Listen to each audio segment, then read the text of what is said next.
नमस्कार दोस्तों, मैं हूं आपका अजीत और आपका स्वागत है आपके अपने YouTube चैनल सुनो कहानी समझो ज़िंदगी में। दोस्तों, आज मैं आपके लिए एक दिल को छू लेने वाली रोचक कहानी लेकर आया हूं। कहानी को अंत तक जरूर सुनिएगा और हाँ, हमारे चैनल को सब्सक्राइब जरूर कीजिएगा। तो आपका ज़्यादा समय ना लेकर चलते हैं कहानी की दुनिया में। मोहन, जो अभी बहुत छोटा था, उसके घर में माँ के अलावा और कोई न था। वह माँ जो दूसरों के घर में झाड़ू पोछा का काम करती थी। मोहन का स्कूल घर से दूर था। रास्ता काफ़ी सुनसान पड़ता था। पेड़ और घनी झाड़ियाँ मिलकर उस सुनसान रास्ते को जंगल का रूप देती थी। वह अपनी माँ से कहता था, माँ, सबके माता पिता बच्चों को छोड़ने और लेने आते हैं, पर आप तो कभी ऐसा नहीं करती। उसे आने जाने में बहुत डर लगता था। ये बात उसने अपनी माँ से कही। उस नन्हे से बच्चे के मुंह से सुनकर माँ का दिल कांप उठा। मेरे लाल, तुम्हारे साथ तो गोपाल है, तुम्हें डरने की कोई ज़रूरत नहीं है। बेटा, मुझे बहुत काम रहता है। अगर मैं काम करने नहीं जाऊंगी तो हम क्या खाएंगे? तुम्हारे लिए किताबें कहाँ से आएंगी? मैं जहाँ काम करती हूँ वह मालकिन मुझसे बहुत काम कराती है और छुट्टी भी बहुत देर में देती है। बेटा, जब तुम्हें डर लगा करे तब तुम अपने गोपाल भैया को आवाज़ लगाया करो, वह आ जाएंगे और तुम्हें घर भी छोड़ जाएंगे। लक्ष्मी राधा कृष्ण की बचपन से ही भक्त थी। बड़ी श्रद्धा से उनकी नित्य पूजा करती थी। यदि कोई कहता कि लक्ष्मी, भगवान ने तुम्हें दिया ही क्या है, तो वह उत्तर देती कि अपने कर्मों का भोग मान तो सभी को करना होता है। मैंने भी कोई कर्म किए होंगे जिसका भोग तो मुझे करना ही होगा, लेकिन राधे की भक्ति से मैं सभी बंधनों से मुक्त हो जाऊंगी और कृष्ण मुझे साथ ले जाएंगे। यह सुनकर लोग हंसते थे। अब मोहन को रास्ते में डर लगा तो उसने अपने गोपाल भैया को पुकारा, गोपाल भैया, मुझे डर लग रहा है, कहाँ हो? जल्दी से आ जाओ, नहीं तो शेर मुझे खा जाएगा। तभी एक सुंदर सा लड़का वहाँ आ गया और बोला, तुमको क्यों डर लग रहा है? तुम तो बहादुर बच्चे हो। किसने कहा यहाँ कोई शेर है या कोई जानवर है?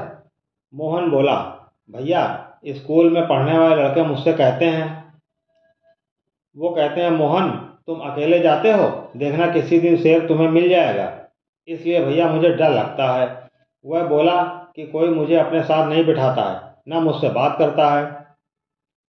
छोटे से बच्चे की बात सुनकर गोपाल का हृदय भर आया। उसने मोहन को गले से लगा लिया और बोले कि अब मैं आ गया हूँ, सब ठीक हो जाएगा। बातें करते करते मोहन का घर आ गया। गोपाल मोहन को छोड़कर वापस चले गए। अब ये बात रोज की हो गई। गोपाल रोज रोज उसे घर छोड़ने आते थे। एक दिन जब शिक्षक दिवस आया, अध्यापकों ने सभी बच्चों से दूध मंगवाया। मोहन जब सुबह स्कूल जाने लगा तब माँ से बोला, अरे माँ, मैं तो भूल ही गया, आज शिक्षक दिवस है। मास्टर जी ने सब बच्चों से अपने अपने घर से दूध लाने को कहा है। माँ, सभी दूध लेकर जाएंगे, मुझे भी दो, मैं भी दूध लेकर जाऊंगा। लक्ष्मी ने उसे टालने के लिए कह दिया, अपने गोपाल भैया से मांग लेना। अब वह खुशी खुशी स्कूल की ओर चल दिया। रास्ते में उसने गोपाल भैया को पुकारा। गोपाल भैया आ गए। पूछने लगे, हाँ बताओ मोहन, इस समय क्यों बुलाया है? मोहन कहने लगा, भैया, आज शिक्षक दिवस है। मास्टर जी ने सभी बच्चों को अपने अपने घरों से दूध लेकर आने को कहा है। मैंने माँ से कहा था तो माँ ने कहा कि मेरे पास दूध नहीं है और अपने गोपाल भैया से मांग लेना। अब आप बताइए कि मैं आपसे ना मांगूं तो किससे मांगूं? उसकी मासूमियत देखकर गोपाल हंस दिए।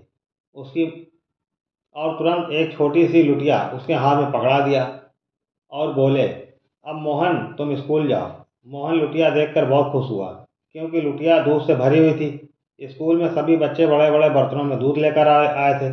अध्यापकों ने उन सब बच्चों से कहा, इस कढ़ाव में सभी बच्चे दूध डाल दो। सारे बच्चों ने कढ़ाव में दूध डालना शुरू किया। जब मोहन की बारी आई तो सभी अध्यापकों ने कहा कि मोहन, तुम तो एक हाथ में छोटी सी लुटिया लाए हुए हो, इसमें क्या आया होगा? तुम्हें शर्म नहीं आई? ऐसा करते हुए अध्यापकों ने उसे पीछे कर दिया और दूध नहीं डालने दिया। जब सभी बच्चों ने दूध डाल दिया तब अध्यापक और बच्चे मिलकर मोहन की हंसी उड़ाने लगे। प्रिंसिपल साहब ये सब देख रहे थे। उन्होंने कहा, इतनी मेहनत से ये अपने घर से दूध लाया है, इसको भी दूध डालने दो। एक अध्यापक ने मोहन के हाथ से लुटिया ले ली और कढ़ाव में लुटिया का दूध डालने लगे। जो कढ़ाव अभी आधा ही भरा था वो मोहन के लुटिया के दूध डालने से पूरा भर गया और बल्कि बहने लगा। पर लुटिया अभी भी दूध से भरी हुई थी। और बर्तन मंगाए गए, वो सभी बर्तन दूध से भर गए, पर लुटिया अभी भी दूध से भरी हुई थी। ये देखकर सभी की आंखें हैरत से फटी रह गईं। अध्यापकों ने मोहन से पूछा, ये तुम्हारी लुटिया जादुई है क्या? इसे कहाँ से लाए हो?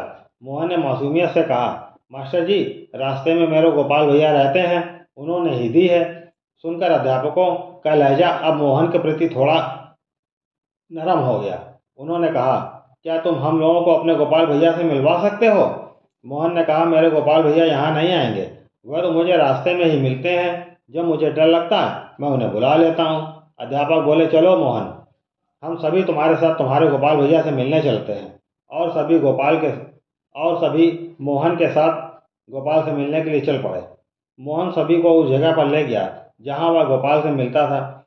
वहाँ पहुँचकर उसने आवाज़ लगाई, भैया आप जल्दी से आ जाओ, देखो मेरे मास्टर साहब लोग आपसे मिलने आए हैं। आवाज़ देते ही गोपाल आ गए। मोहन ने अध्यापकों को उस ओर इशारा किया जहाँ गोपाल खड़े थे। मोहन बोला, देखिए मेरे गोपाल भैया आ गए हैं, आप लोग उनसे बातें कर सकते हैं। पर अध्यापकों ने देखा वहाँ कोई नहीं था, पर जिस ओर मोहन ने इशारा किया था वहाँ एक तेज प्रकाश पुंज था, ऐसा कि उन लोगों की आंखें चुंधिया गईं। वो समझ गए कि यहाँ भगवान का आगमन हुआ है, पर वो हम लोगों को दिखाई नहीं दे रहे हैं। वह सभी अपनी अपनी जगह पर जमीन में दंडवत की मुद्रा में लेट गए और कहने लगे, प्रभु हमें माफ़ कीजिएगा, हमने आपके भक्त का अपमान किया है।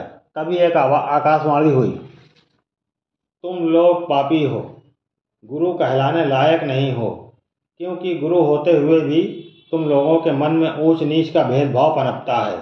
इस बच्चे को सबसे पीछे रखते हो। तुम अध्यापक होते हुए अन्य बच्चों के साथ इसका मजाक बनाते हो। तुम लोग भेदभाव में इतने लीन हो गए हो कि किसी गरीब बच्चे की मजबूरी भी नहीं समझते हो। क्या केवल धनवान को ही शिक्षा ग्रहण करने का अधिकार है? किसी गरीब बच्चे को शिक्षा ग्रहण करने का कोई अधिकार नहीं। इसकी माँ एक गरीब बेसहारा मेहनत मजदूरी करके इसको शिक्षित करने की कोशिश कर रही है। आप लोग अपनी गलती सुधारिए, मेरे दर्शन के लायक आप लोग नहीं हैं। यह सुनकर अध्यापकों ने मोहन से माफ़ी मांगी, पर भगवान तो अंतर्ध्यान हो चुके थे। सभी अध्यापक मोहन के साथ उसके घर आए। मोहन की माँ अभी अभी काम करके आई थी। वह उन सभी को देखकर किसी आशंका से घिर गई। बोली, मास्टर जी, मेरे पास पैसे नहीं थे, इसलिए मोहन को दूध नहीं दे पाई, कृपया क्षमा कीजिएगा। आप लोगों को शिकायत करने के लिए यहाँ आना पड़ा, इसके लिए मैं शर्मिंदा हूँ। अध्यापकों ने कहा, नहीं नहीं, हम इसकी शिकायत करने के लिए नहीं आए हैं, बल्कि आपको कुछ बताने आए हैं। दरअसल मोहन एक लुटिया में दूध लाया था, वो भी ऐसा कि कढ़ाव भरने के बाद बहने लगा। हमारे पास बर्तन खत्म हो गए। उन्होंने सारी बात एक एक करके मोहन की माँ को बताई और अपने गलत व्यवहार के लिए माफ़ी मांगी। प्रिंसिपल साहब मोहन को गोद में उठाकर बोले, आज आज से मैं मोहन की सारी जिम्मेदारी लेता हूँ।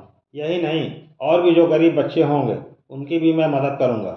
आप भगवान से हम लोगों को माफ़ करने की प्रार्थना कीजिएगा। फिर सब चले गए। सबके जाने के बाद लक्ष्मी ने मोहन से पूछा, मोहन, क्या सचमुच गोपाल आते हैं? मोहन बोला, हाँ माँ, उन्होंने ही तो मुझे दूध दिया था। लक्ष्मी ने मन ही मन कहा, हे भगवान, मैं तो बच्चे को बहलाने के लिए ये सब कह रही थी, पर आप कितने दयालु हैं। मुझ जैसी अभागन का आप कितना साथ देते हैं। लक्ष्मी ने मोहन को साथ लिया और भगवान के दर्शन के लिए मंदिर पहुंच गई।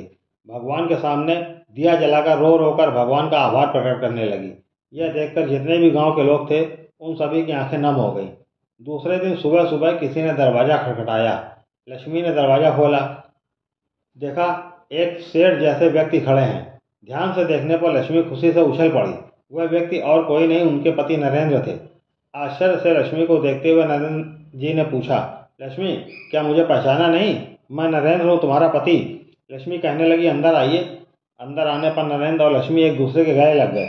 लक्ष्मी बोली, आप कहाँ चले गए थे? पलट कर हम लोगों को खोज खबर भी नहीं ली। नरेंद्र जी बोले, लक्ष्मी, यहाँ से मैं शहर चला गया था, बहुत काम ढूंढा पर नहीं मिला। एक दिन ऐसे ही थक कर एक अस्पताल के सामने भूखा प्यासा बैठा था। 3 दिन से मुझे अन्न नहीं नसीब हुआ था। तभी एक बुजुर्ग जोड़ा अस्पताल के गेट पर आया। वह इलाज कराने आए थे।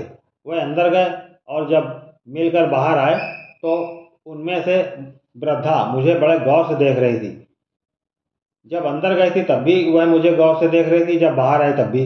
कुछ देर देखने के बाद उन महिला ने मुझे अपने पास बुलाया। उन्होंने देखा मेरे हाथ में जो नाम गुदा था वो उन्हीं का था। उन्होंने बताया कि बेटा, मेरा बच्चा छुटपन में ही चोरी हो गया था, उसके हाथ पर मैंने अपना नाम गुदवाया था। तुम्हारे हाथ में भी है, कहीं तुम ही तो मेरे बच्चे नहीं हो? अपना शक दूर करने के लिए उन बुजुर्ग ने मेरा डीएनए टेस्ट कराया। मैं ही उनका खोया हुआ बेटा था। वह लोग बहुत खुश हुए, मुझे अपने साथ ले गए। उनकी कोठी महलनुमा बहुत आलीशान थी। वो एक बिजनेसमैन थे।